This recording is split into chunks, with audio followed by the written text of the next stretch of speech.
you to a magnificent woman. Her name is Dr. Dana, and Dr. Dana is going to share with us the 5 tips for maintaining good computer posture, and not just computer posture. And we were talking, I discovered so many different things. Like I discovered she's done work with babies, she's done work with allergy patients. I get allergies, some of you may know that, and I had no idea. You know, you don't just go to a chiropractor when you're experiencing a pain. She can work with you and analyze your posture to prevent the pain, which is important. So, Dr. Dana, thank you so much for being here today. Welcome to WOAMTEC Live. Absolutely. Tell everybody a little bit about who you are and what you do.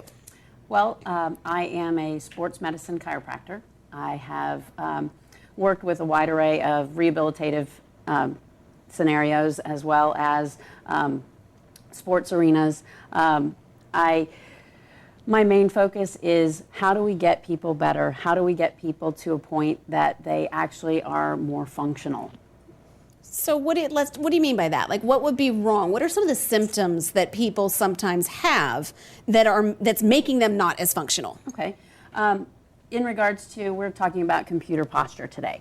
One of the things, so many people have headaches, upper back pain, low back pain, sciatica, carpal tunnel type of symptoms.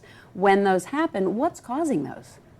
Most of the time it's pop a Tylenol, pop an Advil, you know, oh, it'll be okay, and then go home, rest, and then they go back to work the next day, and it happens all over again. Mm-hmm. So how do we resolve that?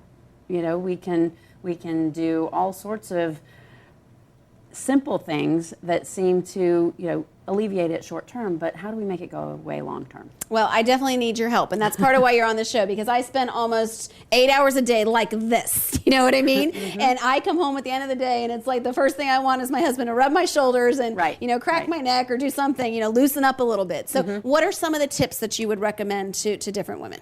Well, first of all, you want to look at where your monitor is placed. Now, there are a lot of factors in regards to where your monitor is. Are you wearing glasses? Are you wearing bifocals? You know, what is your personal setting there? Does your monitor sit too low? If it does, you may have your head down. Mm-hmm. If your monitor sits too high, you may be looking up. But your body will naturally want to be at an even level with about the top third of your monitor, regardless of whether you have bifocals, regardless of whether you have any kind of visual aid.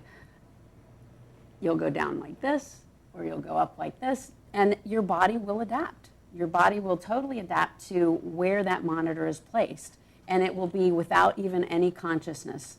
Okay, so give me an example of how your body adapts. Like, dummy this up for people that didn't go to med school. How does your body adapt? So basically, you've got your monitor, you've got your keyboard, you've got your sitting posture, you've got where your feet are. All of those factors have to do with how your body's going to adapt when it's actually at the computer. So sitting at the computer, if you have your hands on the keyboard and your monitor, say, is at the appropriate height, your head will maintain proper height. If your monitor is too low or you're on a laptop, what happens is your body wants to go like this. Okay. In the process, where's the keyboard? So if your desk is too high, your elbows are going to raise because your forearms want to stay horizontal with the ground. Okay? So depending on where your keyboard is going to determine where your arms are. So even if your monitor is the right height, if your keyboard's too low, you're still going to do this. And then you're up like this. So there are so many different little alignments that can make such a difference in how your body responds. Another thing, most people tend to sit like this. So you get that rounded back. You sit on the back of your butt. And basically, so many people don't sit forward when they're working. I like this because you did this example at the luncheon today, that was a great example because you saw all the entire room. Well, do it, everybody that's watching. We can't see you, but I want you to do this. So tell them what you told us to do earlier. So basically, I just told everybody, the bones that sit forward on the base of your pelvis to where you feel the bones that you're sitting on. Okay, Tanya, sit on them or in front of them. do this too. Everybody here. Okay, so what'll happen is you sit up. Okay, automatically your shoulders come back, your head comes up. Now relax back to where you were. Okay. Sit back up. If you pull your feet under you, you'll actually be able to do that more readily. So when you actually are sitting at your desk, if you can't change the seat that you're in, sit to the front of the desk, pull your feet underneath you, and that will help realign it to some degree without a lot of thought. That's interesting. And one of the things that you said before is that they train you, like the more you do this and the stronger you are, the more it's going to be easier to stay It'll like be that. natural. Absolutely.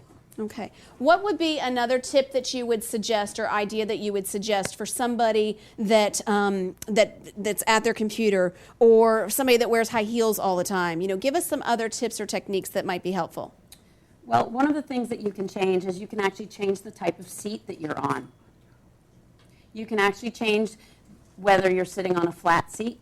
There are saddle seats available. There are ergonomic knee chairs available. Those types of chairs actually help you maintain proper pelvic tilt, if you were. So your pelvis needs to be in a specific tilted position so that if you were to stand up from your seated position, your pelvis should be in the same position.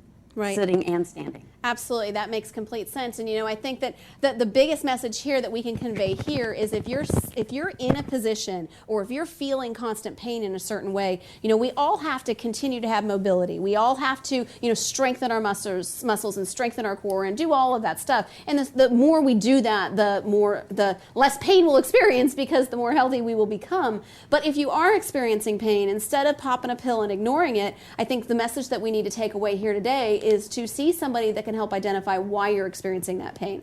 You know, when she told me that she worked with newborns and she told me that she can help with, you know, allergies and stuff like that, you know, that's something that can affect the level of success you have because you're not going to thrive if you're in agony. You know, it's going to continue to be something that will hold you back. Right. So what was another one of the tips that you wanted to share with us today? Well, there are a multitude of things. If you have a chair that actually has armrests, that tends to be a very large problem. If your chair has armrests, most people tend to rest their elbows on the chair as they type.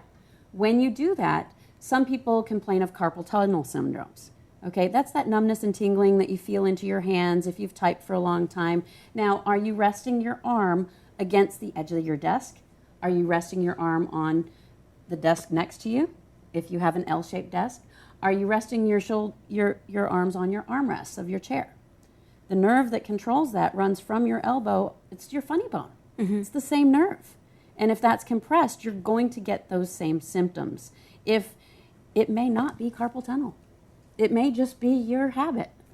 That's very interesting. And you know, I do get that. So you learn something every day, and I think that that's important. And our goal here with WOAMTEC is to make sure that all of our members are as productive as they possibly can and working as efficiently as they possibly can. And so one of the things that you said that you do is you can do a posture analysis, and this doesn't actually have to be done in person. So tell me about that, because I know you would talk about my shoulders, and you would, you know, today you did something where somebody's like feet were kind of bent in a little bit, the way they stood, and how that would affect their lower back or whatever. Talk to us about how do you do a posture analysis for somebody in Tallahassee or in Texas or in Maryland? Well, we can do it through Skype. We can do it through Tango. We can do it through video conferencing. We can actually do it through video sent through email. We'll communicate through email or over the phone to ask for, you know, what communication type you want to utilize, and then we can actually, I'll ask you for certain postures, for certain behaviors. It's better to do it live. A sassy, classy diva who does wear heels should actually take the time to make sure that she takes off her heels at any time possible. Make sure that if you're driving, take them off. If you are at home, take them off. Use flat shoes, well-supported shoes through activities that you do not need to wear heels. When you do wear them, make sure that they actually fit your feet. Make sure that you take the time to find the ones that actually support your feet well. That doesn't mean they have to be ugly. It doesn't mean that they have to, you know, not be sassy, classy, and just over the top. But it is about finding the ones that are right for you. The other thing is take time for yourself. We don't do that enough. We worry about everybody else and everything else. Take the time to make sure that your body can help you perform at your best. I think that's so important. And, you know, with that being said, these shoes are coming off because you couldn't see my feet anyway. So why was I sitting there being tortured? They're cute though. Now you can see them, but they're coming off. And I think that that's so wise for you to say, because we do torture ourselves to look good. And I've seen some of your shoes, and they're good looking shoes. But taking the time to, you don't need them when you're driving. You don't need them all the time, and giving your feet a break and a rest, which is important. And I am sitting here barefoot. She was smart, but she has a killer pair of shoes over there, which is important. Dr. Dana, thank you so much for being here today. I know you're going to give the free posture analysis to somebody, so make sure they connect with you. And what is your website? ChiroFitInc.com. ChiroFitInc.com. Okay, wonderful. Well, we are honored to have you as a member in more than one chapter, and I think that you are making a difference in the lives of others and helping everybody. You know, the biggest thing is you hear from chiropractors all the time, and they want to talk about adjusting. They want to talk about solving your problem. You know, what I like the most about her is she talks about changing your habits to prevent the problems, to be healthy, and that's why I love that she's doing the posture analysis, because you can solve the problem before it becomes and prevent the pain, and that's truly what it's about. So everybody, thank you so much. Thank you, Dana, Dr. Dana, for being here today.